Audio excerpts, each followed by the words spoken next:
Хэдэн сургуулийн сурагчид нэгний аимшигтайгаа дээрлэж байгаа. Нэг хөөрхөн охиныг нийлж бүлгэлж зодож байгаа. За тэрийг харж эрэгтэй хүүхдүүд нь шоолж инээж байгаа. Ийм үйл явдлыг хараад үнэхээр эцэг хүний хувьд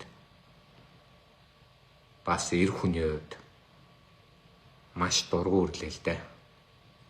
Юу нь миний дургуй зөвүүн хүргэсэн байвал мэдээж нэгнээ зодод нүдж байгаа нь сайхан зүйл биш, сайн зүйл биш. Гэхдээ сүүлийн үед ингээд анзаарч чад манай ирчүүд яахан бас эр хүний тийм суур, эр хүн гэдэг тийм нэг чанар, эр хүний нэг тийм бардан байх, эр хүний бусдыг сул дорой хүний дээрлэж байгаагийн эсрэг зогсдог тийм чанар ер нь алга болцсон болов гэж би боддог боллоо. Нэг охин нөгөө охиноо зодж байгааг хараад нөгөө эрэгтэйчүүд нь хараад шоолоод инээгээд яах шиг. Тэр одоо ирээдүйн эцэг болно. Ирээдүйн улс орныг авч явах эр хүмүүс болно. Тэр охтуудыг хооронд нь зодтолдуулах биш. Тэр охиныг зодж явахт нь болио наа чи эмэгтэй хүн ингэж болдгүй ингээд хооронд нь эвлэрүүлэх зодож нүдж байгаа үйлдэлийг нь талсан зогсоох ёстой банд нар байсан. Хэдийгээр үе тэнгийн шинжтэй боловч эндээс юуг харж байгаад манай ирчүүд яхан хитрхи сул дорой болцсон юм гэж би бодогддог боллоо. Сошиал хэвлэл нь ч тэрийг өөгшүүлдэг юм уу хайш. Сүүлийн үед нэг юм сул дорой ирчүүд айгүй гарцсан. Саяда тэр одоо нэг Томоко гэдэг нэг Япон хүүхэнтэй амьдарчаа эрийг хараад би дотроо бодсон. За тэр Педо Нара гэдэг байгаа тэрнтэй амьдарч байгаа хүүч гэсэн ялгаа байхгүй. Нэг л тэм доожоогүй, арчаагүй эмэгтэй хүнд дээрлэх үйлсэн эрийн сүг шиг тийм одоо юу гэдгийг санагдчихаа. Монголчуудын нэг тэм хэлдэг зам байдаг шүү дээ. Монгол хүний эр хүний ноён нуруу ядарсныг хамгаалж, задарсныг засгалж дээрлэхүүлж байгаа нэг зогсох тийм хүч чадалтай. Өөрөө бас дээрлэхүүлж болохгүй байхгүй. Гэтэл харамсалтай нь өнөөдөр энэ сургуульд ингээ харж байхад хүүгүүд маань ирээдүйн ирчүүд болох хүүгүүд маань нэг л сул дорой хүүхнүүд болох бүсгүйчүүд болох эмэгтэйчүүд маань хүний ирэхээр дамгаалдаг юм уу? Яадгийн хитрхи ирээ цэрэг болоод байгаа юм шиг надад санагдчих. Хэдийгээр энэ зүгээр нэг удаагийн үйлдэл, нэг удаагийн хүүхдүүдийн асуудал юм шиг боловч нийгмийн өнөөдрийн бас нэг тойл юм. Та нар ингээд сошиалаар харах юм бол галзуу солиотой лайв хийж байгаа хүмүүсийг ингээд харахад ялангуяа тэр эмэгтэйчүүдийн тэр энэ улс төрд орсон эмэгтэйчүүдийг харахад бурхан минь мэдлэг боловсралгүй байж болно. Мэргэжил чадлагүй байж болно. Мэдрэл муутай байж болно. Өвчин юм. Гэхдээ ёс зүй, ёс суртахууныг хойш нь тавиад хүн чанар, хүнлэг ёсыг хойшоо тавиад хүний ирэхээр халахвч хийгээд өөрсдийнхөө тийм ирээ цээргүй дур зоргоороо бүдүүлэг ааш гаргаж байгаа тэр үйлдэлээр одоо бахархаж тэрийг мундаг болгож ярьж сошиалороо тэр зүйлүүдийн дэвэргэж хөөргөж сургууль төгсөөгүй юм байгаа үз. Ямар хулгай хийсэн юм ч гэх шиг. Яах вэ? Өөрөөрөө л байна штэ. Ийм юмыг зөв штэ гэх шиг. Ингэж харагдаж байгаа нь буруу юм аа. Энэ бол маш буруу юм. Харамсалтай манай хүүхдүүд эднэрийг чинь яг үндэс суурь нь болчиход байна. Миний нэг таньдаг хүний охин нь жирийн нэг 45 дугаар сургууль сурдаг байсан. Маш мундаг, маш хичээнгүй. Тэгээд Монголын хамгийн үнэтэй 100 сая төгрөгийн үнэтэй American School-д очиж сургуульд орсон. Урилгаар нэгсэн доо төлбөрийн тэр сургууль төлөе. Яагаад гэвэл манай сургуулийн нүүр царай болооч гэдэг. Монгол улсын хамгийн одоо Улаанбаатар хотын шилдэг хүүхэд бас. Тэр хүүхдийн ээж надад хэлжсэн. Энэ сургуулийн хүүхдүүд гадаадын элчин сайдын яамны хүүхдүүдийг дээрлэхэд зодддаг юм байлээ. Манай охин каратегаар хичээлдэггүй. Манай охин спортоор хичээлдэггүй байсан. Манай охиныг ч гэсэн ядуу айлын хүүхэд гэсэн байдлаар дээрлэхэг байсан. Харин манай охин чинь муу ирээс дээр бас нэг тийм боевик маягийн эмэгтэй хүүхэд гэхэд эрдэм номын хажуугаар аимшигтай мундаг сурахын хажуугаар аягүй сайн спортоор хичээлдэг байсан болохоор өнөөдөр юу гэх юм бол өдий зэрэгтэй яваамаа. Тэгээд тэр хэлж байгаа нь тэр сургуулийн үнэтэй сургуулийн үн төлбөр өгч байгаа хүүхдүүдийн эцэг эхт нь ховлох сургуулаас хөөх юм бол тэр сургууль дампуурна. Суураараа дампуурна гэж. Яагаад суураараа дампуурна гэж аавэ гэвэл гэр бүлээрээ хамаатан садангуудаараа хахуул махуул авцсан зарим хөрөнгөтэй мөнгөтэй болсон зарим гарууд нь бөөнөрөө тэр сургуульд орчдөг юм. Тэгээд намаа гаргал та. Гарлаа гэхэд би өөр сургуульд явлаа гэхэд энэ сургууль чинь сарын 100 сая төгрөг төлөх хүн байгаа юм гэт томордог гэж. Нөгөө хэд нь ч гэсэн харсан ч хараагүй юм шиг, мэдсэн ч мэдээгүй юм шиг багш нар нь толгоос ихсрээд юу ч хийж чаддаггүй гэж. Багш нар нь зодуулахаасаа өмнө бараг чимээгүй хүн амаа хамхдаг гэж. Та нар хэрвээ санджаа бол элбэг дөржи сургуульч гэж ярьдаг. Одоо тэр уулын аманд. Уг нь бол хамгийн үнэтэй, хамгийн шилдэг, хамгийн сайн сургууль байх хэрэгтэй байхгүй. Гэтэл тэрийг талаар би сонсоод гайхчихсан. Нэг удаа гүн далаа хүүхдүүдийн дээрлэхтийн талаар дуурсан. Би баярлж ирсэн. Үеийн үед энэ дээрлэхэлт, үеийн үед энэ зүйлийн суурь нь манай бас энэ дээрлэхэлтийн суурь нь бидний бас нэг юм арчаагүй нийгмийн хүмүүжилт байж магадгүй. Би бас тэгж боддог. Том жижиггүй бид нар бие бинийгээ дандаа ялгуурлан гадуурхдаг. Нэр хочигдөг. Жаахан ядарсан, би хаамуутай, өвчин зовлонтой, эд хөрөнгөгүй, мөнгө төгрөггүй хүмүүсээ бид нар гадуурхдаг. Хазгар батаа, доллар дулмаа, шулга батнаа юу гэдгийг цэцгээ. Баас дөржөөч гэдэг юм. Нэр усаар би жишээлбэл өөрөө насан туршдаа нэрээрээ доромжлуулж ирсэн. Баасан хүү баас юм ач шиг. Эцэг эхээс өгсөн нэрээр доромжилж байгаа шүү дээ. Энийг сошиалаар хараад баярлаад доор нь комментээр хүмүүс бичиж байгаа. Тийм штэ чи баас штэ. Яагаад гэвэл чамаа баас гэд дууддаг штэ. Гэтэл яг энэний ард юу байдаг вэ гэвэл энэнийг хийж байгаа тэр комментиг дэмжиж байгаа ийм хүмүүсийн хүүхдүүд бол зэрлэгдсэн. Араатнууд төрж байгаа. Ийм араатнуудын дунд яаж өр хүүхэд маань өсөж томуужиж энэ улс ирэх орн маань цаашаа явах вэ? Тэр араатнууд чинь дараа нь энэ нийгэмд гарч ирнэ. Өнөөдөр хүртэл соёл урлагийн их сургуулийн дээрлэхэлтийн талаар хинч ямар шийдвэр, хинч ямар ч үг хэлээд тэрэн дээр ямар нэгэн үр дүн гараагүй. Батчулан билүү нэг балаад уучин.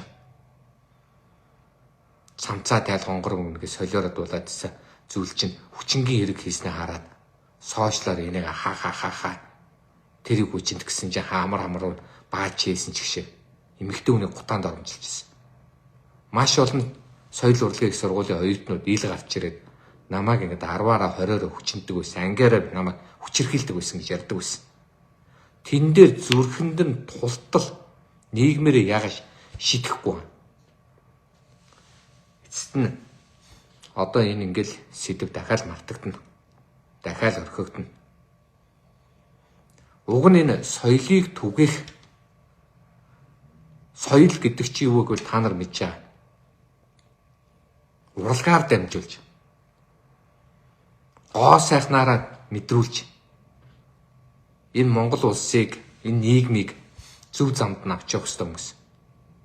Гэтэл тэнд сургуульд өнөөдөр жири гэж нэг охин байдаг гэж. Зоддог. Архинд гүйлэгдэг. Ах нарын анги, дүү нарын анги илэгддэг, өшгөлдөг, гулкацддаг. Духруу нь очиж зогтдог. Ийм аимшигтай зүйлийг бүхэл бүтэн их сургууль улсын их сургуультай байгаа гэдээ хахад тэрийг хараад хинч юу ч хийгээгүй, хинч юу ч яриагүй, хинч тэрийг шийдвэрлэе, шийдэ гэж бодог. Аимшигтай. Асуудал нь өнөөдөр энэ нийгэмд, энэ дээрлэхэлд бүх төвшөнд гараад ирсэн байна. Бүх төвшөнд. Сургуулийн дээрлэхэлтийг зогсоомоор байна. Энэ дээр хамгийн их нөлөөлөх зүйл юу гэвэл сургуулийн дээрлэхэлтийг зогсооё гэвэл багш эцэг их хамт тэмцэхтэй. Одоо та нар 13 настай хүүхдүүд арх хууж байна. Тамхи татж байна. Жирэмсэлж байна. Бэлгийн замын халдвар төвчөн авч байна. Аимшигтай шүү. Энэ нийгмийн өнөөдөр үзэгдэл болцсон тэр хүүхдүүд. Гэтэл энэ хүүхдүүдэд хандаж, дэмжиж туслах ёстой.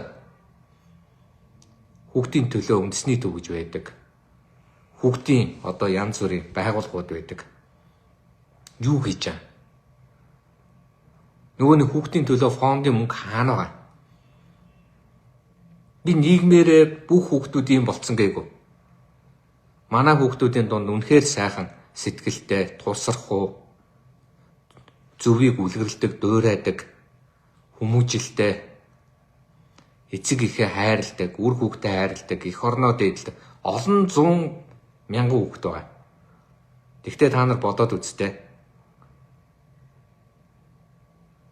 Тогоо дүүрэн сүүнд ганц тусал тарг хийхэд тэр сүү бүхэлдээ гашилдаг. Өнөөдөр тэр гоё хүүхдүүдийн дунд аимшигтай ийм нийгмийн ялзрал, энэ нийгмийн өнөөдөр ийм дээрлэхэл, дарангуйлал энийг ерөөсөө ил гаргаж тавихгүй байгаад харамсаж байна. Энийг болиулъя гэвэл томчууд нь өөрсдөө үлгэр дуурайлтай байх хэрэгтэй. Томчуулд нь хүнийг хүндэлдэг байх хэрэгтэй. Энэ их хурлын эрхэм гишүүд нь ёс зүйтэй, ёс суртахуунтай байх хэрэгтэй. Чи хичээлээ битгий дасал гэж хэлэхийн тулд чи ажлаа тасалдаг байх хэрэгтэй. Чи архиа битгий уу гэж хэлэхийн тулд чи өөрөө архи уудаг байх хэрэгтэй.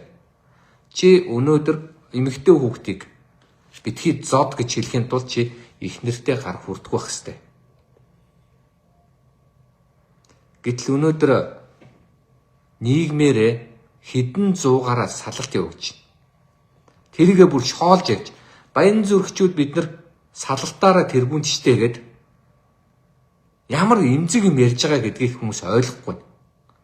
Ямар эмзэг сэдв ярьж байгааг хүмүүс мэдэхгүй, монголчууд нийтээр маазардаг, өвчтөе болчих.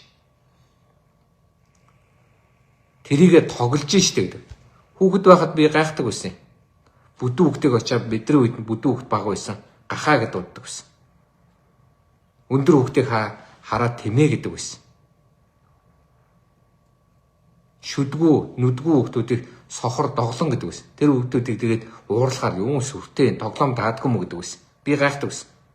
Хүн өвдөгчөд тоглоом гэдэг чинь өөрөө, тоглох гэдэг чинь өөрөө хөгжилтөө тэр хүнд болон бусдад гоё мэдрэмж өгөхийг л тоглох гэдэг. Тэрш хүнийг эвгүй байдалд оруулж, хүнийг хинч биш болгож, хүнийг бүр юм сонирн байдалд оруулж, тэгээд тэрэнд нь реакцэлж уурлахаар нь энэ ч одоо юунда тоглоом даадгүй юм бэ? Үг даадгүй юм бэ? Юу сүртэй юм бэ? Би тоглож ил хэлсэн шүү дээ гэдэг. Хүний эмзэг сэдвэр нь хүнийг гутаачаад тэгээ энийг нийгмээрээ яг энийг хэвийн юм шиг үзэгдээд хэвийн юм шиг хүлээж авдаг болчиход байгаа байхгүй. Одоо энэ улс төрийн амьдралд байгаа та нар нөхцөл байдлаа хар. Энэ улс төрчтэй хар. Муухан хошин шогоос долоон дор ёс зүйгүй үйлдэлээ бахархаж, ёс зүйгүй үйлдэлээ өнөөдөр ирэх юм шиг ярьж, ёс зүйгүй үйлдэлээ өнөөдөр цэгцлэх тухай ярихаа болчиход байгаа. Тэр нэг 20 мянган төгрөгөөний төлөө зургийг авч, машины зөрчлийн зургийг авч, цагдаагийн байгууллага руу өгч, урамшуул авдаг үгний зодох нь, алах нь, муулах нь. Хүний муу үздэг арчаагүй юу ч гэн наадах чинь чамд мөнгө болох уу гэд. Соочлоор тэр үгнийг буруу юм хийсэн юм шиг яриад байгаа. Нийгмээрээ тэр үгнийг үзий яддаг. Тэр үгний буруу юм. Эсвэл тэр зөрчил гаргадаг хүний буруу юм. Би Америкт очиод Америкийн нөхцөл байдлыг харахад Америкт хүн болгон биендээ хяналт тавьдаг. Та машин дотроо пиугаа суух юм бол хажууд байгаа жолооч хараад цагдаар уцтана. Цагдаа ирээд уучлаарай чи машин дотроо ийм юм ууж яана гэж хэлээд шийтгэн. Солонгосод хичээлээ хуулахыг үзий ядаж жигшдэг.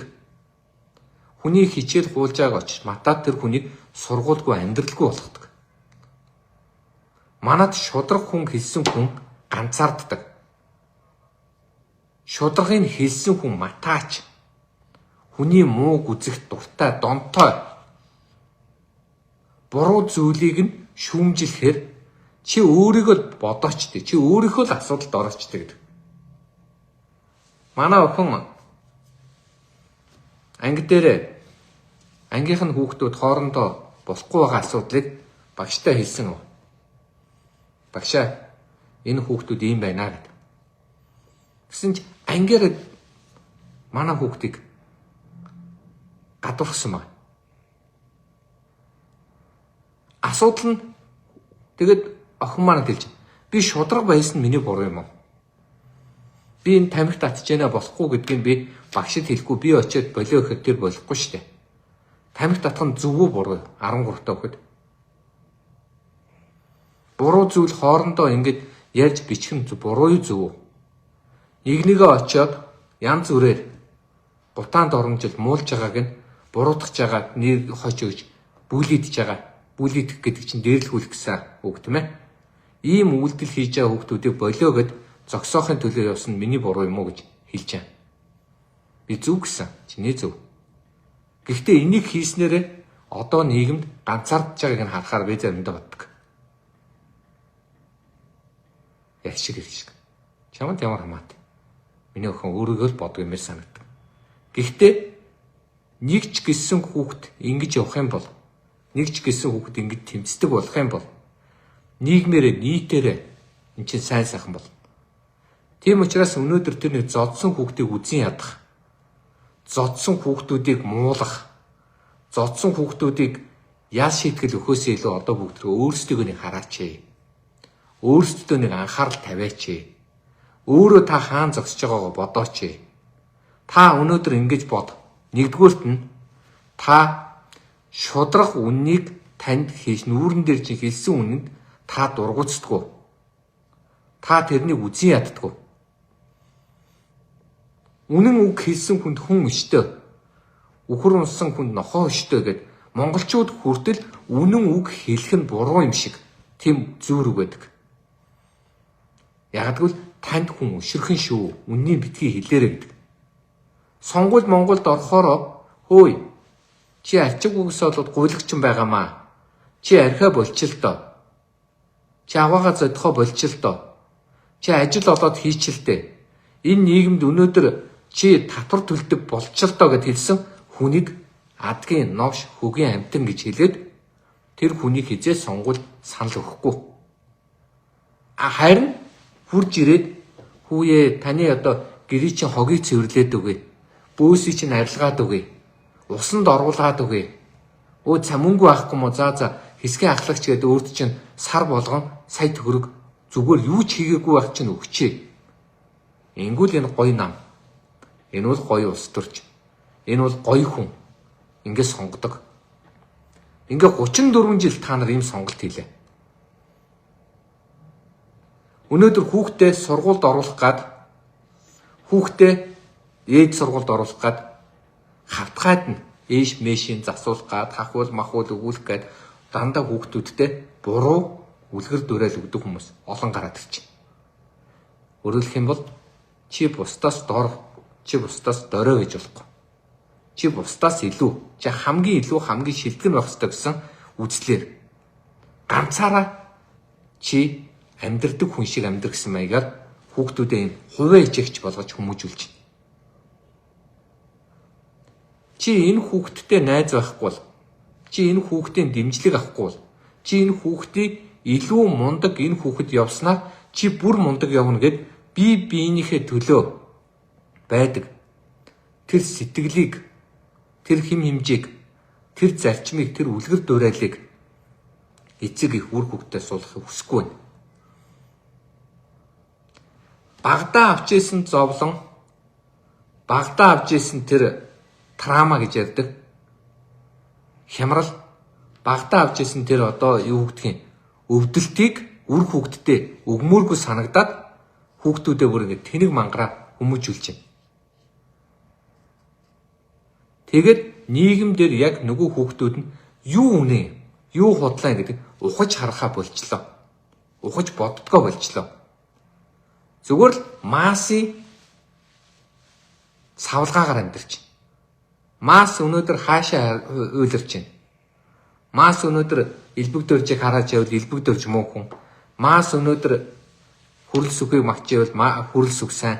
Масс маргааш нь тэдрийг муулж ивэл тэдэр муу. Гэтэл тэр масс чинь өөрсдөө штэ. Бид нар юм байгаа үстэй.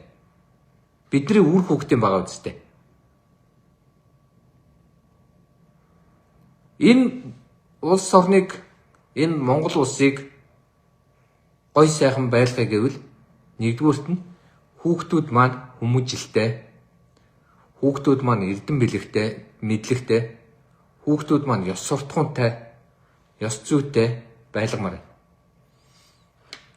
Би Японд очиод ингээ харж байхад Япон хүүхдүүд, Япон залуучууд ямар гоё, хүнлэг, хүний төлөө сэтгэлтэй, ямар их боловсралтай юм бэ гэдэг надад тийм бодол төрж ирсэн.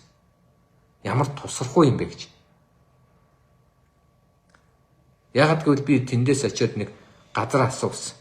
Тэнд байгаа хүүхдүүд нь очиод хүүе би мэдгүй ч гэсэн таныг би энэ хүртэл та яваад асуул арай дээр авах гэд намайг замчлаад хийжсэн ажлаар хоош нь тавиад ингээ явжсэн.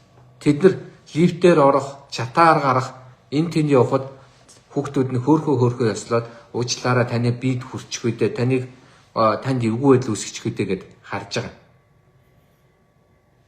байгаа. Манад байгаа би ирээд яхан хүнд гар хаанаас яг 100 сая хүнтэй юм чи янз бүрийн хүмүүс ирдэг л байх л да. Тийм учраас тэр улс нь сайн гэдэг байгаа юм биш. Ер нь тэр нийгмийн нэг тийм тогтсон хэвшмэл байдал нь зөв харагдаад байна.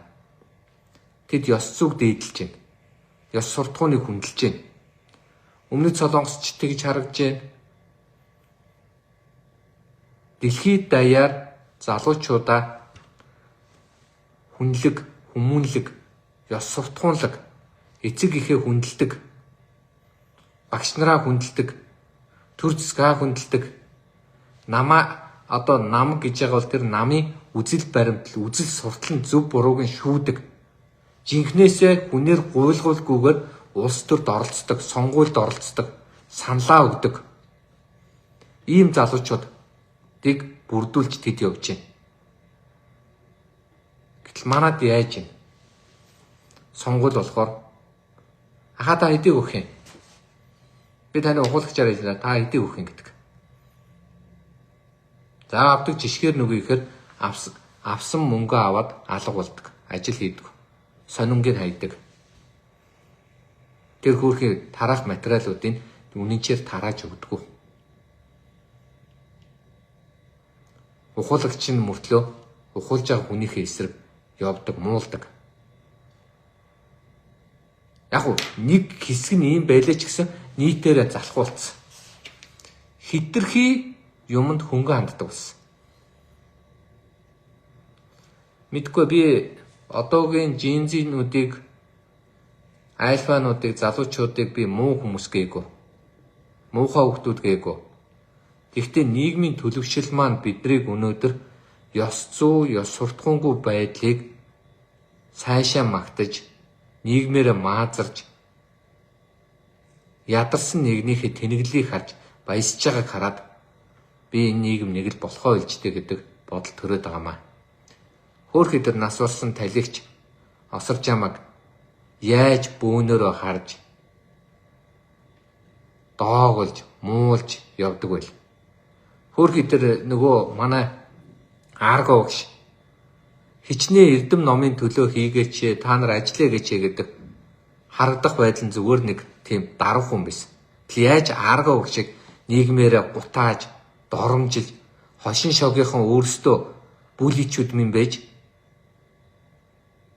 юглээ тэр чинь мөрөөдлийн баг гэд нэр өгсөн. Тэгээ мөрөөдлийн баг гэдэг нь Арго марго гэж тэнэгэлдэг. Тэгтэл тэр Арго чинь тэр хүмүүсийг хажууд эрдэм номын төлөө өчнөө ном орчуулад бичээд суудсан байгаа шүү дээ. Сэтгэл зүйн хямралд оруулаад нийгмийнх нь одоо гадуурхалд байлгасаар хагаад сахарын өвчнөр яваад гисэн. Өөрөөсөө хинч биш юм бэ, дандаа нэг ингэж ядарсан, зүдэрсэн, дугарсан, ярьсан хүмүүсийг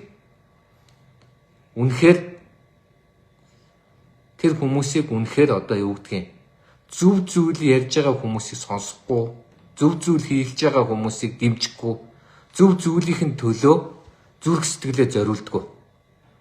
Жишээлбэл улс төрд их хурал дэвшиж байгаа хүнийг хараад тэр хүн ир дэвшиж байгаа, тэр хүн гарч байгаа л болохоос энэ хүнийг би гаргуул хэрэгтэй юу гэж бодхоо болсон. Энэ нам нь гарах нь хэрэгтэй юу? Энэ хүн нь гарах нь хэрэгтэй юу? Энэ бидэнд хууль тогтоомж гаргаад бидэнд туслах үр дүн авчрах уу гэж бодхоо болсон. Зүгээр л тэр гарах гэж энэ гарч. Тэгээ нөгөөдөл нь тэднийг мөнгөөр худалдаж авдаг. Яагаад инфлюенсерүүд, яагаад нэр алдартай хүмүүс өөрийнхөө бодол зүрхээр зөв хүмүүсийг дэмжиж зөвийн төлөө дуурч болдгүй юм бэ?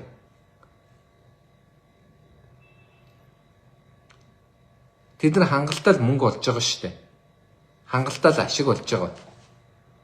Гэхдээ өнөөдөр хүчтэй нь хүчгүйгээ барьж идэх биш, татаж амьдрахмаар байна. Хүчгүй нь хүчтэйгээ түшиж амьдрмаар байна. Сургууль дээр байгаа энэ дээрлэхэлтийг зогсоохын тулд суур, боловсрал, тэр хүмүүжил, ёс зүй, ёс суртахууныг дээдэлсэн зүйлийг дээрээсээ хэлмээр байна. Ёс зүйгүй удирдагчдыг хараад, ёс зүйгүй төрийн албаагчдыг хараад, ёс зүйгүй төр засгаа хараад, ёс суртахуунтай, ёс зүйтэй байгаад тэр нэг 10 жилийн хүүхдүүдийг айлгаж ичээж, анги танхимаар нь очиж, бичлэг хийж, алагчлан муулах шаардлагагүй. Ахын дүүнээр ахиж битгий тийм зүйл хийгээч гэж гуйж байна. Ахын дүүнэр ил гараад ард түмнээс залуучуудаас дахиж ийм муухай зүйл хийхгүй бидний буруу шүү гэд иргэний эр зориг гаргаад уучлалгүйгаарай. Амьдрал дүүнэрийн дунд урдчин байна. Олон давах даваа байгаа. Одоо л зөв зам руугаа орох шийдвэр гаргаасаа гэж хүсэж байна.